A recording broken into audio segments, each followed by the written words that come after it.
അർത്ഥം ആത്മാവ്. ആത്മാവിൻ്റെ ധർമ്മം സദോ ഗുണങ്ങളാണ്. ജ്ഞാനം, പവിത്രത, ശുദ്ധി, ശക്തി, ശാന്തി, സ്നേഹം അല്ലേ. അപ്പം ഈ 7 ഗുണങ്ങളുടെ അഭ്യാസത്തിലൂടെ മാത്രമേ ഈ ഭൂമിയെ കത്തിച്ചുകൊണ്ടിരിക്കുന്ന അധർമ്മം എന്ന് പറയുന്നത് പഞ്ചവികാരങ്ങളാണ്. അപ്പോൾ പഞ്ചവികാരങ്ങളാകുന്ന ഈ വിറക്, ഇതുണ്ടാക്കുന്ന തീയ്, ഇതിലൂടെ ഈ ഭൂമിയുടെ സർവനാശം നമ്മൾ ചെയ്തുകൊണ്ടിരിക്കുക. അപ്പോൾ ഈ തീയെ അണയ്ക്കാൻ, 5 വികാരങ്ങളുടെ തീയെ അണയ്ക്കാൻ ആത്മാവിലെ 7 ഗുണങ്ങളാകുന്ന ഈ സദോപ്രധാന സ്വധർമ്മം ഉപയോഗിച്ച് ഈ അധർമ്മത്തെ ജയിക്കാൻ പറ്റും. 5 വികാരങ്ങളാണ് അധർമ്മം, 7 ഗുണങ്ങളാണ് സ്വധർമ്മം.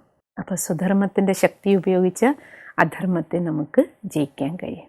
കലിയുഗത്തിൽ നിങ്ങൾ അധർമ്മം ചെയ്തു, പക്ഷെ ഇപ്പോൾ സംഗമമാണ്. സംഗമത്തിൻ്റെ പ്രത്യേകത എന്താ? പരമാത്മാ സംഗമിച്ചിരിക്കുന്ന സമയം. ഭഗവാൻ ഈ ഭൂമിയിൽ വന്ന് നമുക്ക് അറിവിൻ്റെ വെളിച്ചം ജ്ഞാനസൂര്യൻ തരുന്ന സമയം. ആത്മാ പരമാത്മാ സംഗമം നടന്നിരിക്കുകയാണ്. നമുക്ക് ജ്ഞാനത്താൽ ഒരു ദിവ്യ ജന്മം, അവബോധത്തിൻ്റെ വെളിച്ചം കിട്ടിയത് മുതൽ നമുക്ക് സംഗമയുഗമാണ്. സംഗമയുഗത്തിൽ നമ്മൾ എന്താ ചെയ്യേണ്ടത്? സ്വധർമ്മത്തിലേക്ക് വരാനുള്ള അഭ്യാസം ചെയ്യണം. സദോഗുണിയാകാനുള്ള 7 ഗുണങ്ങളുടെ നിറകുടമായിട്ട് മാറാനുള്ള പ്രയത്നം ചെയ്യാനുള്ള സമയമാണ്. ഇതിനെയാണ് പുരുഷാർത്ഥം എന്ന് പറയുന്നത്. പുരുഷൻ ആത്മാവിന് ഉന്നതിയിലേക്ക് പോകാൻ ഈ സദോ ഗുണങ്ങളാണ് വേണ്ടത്.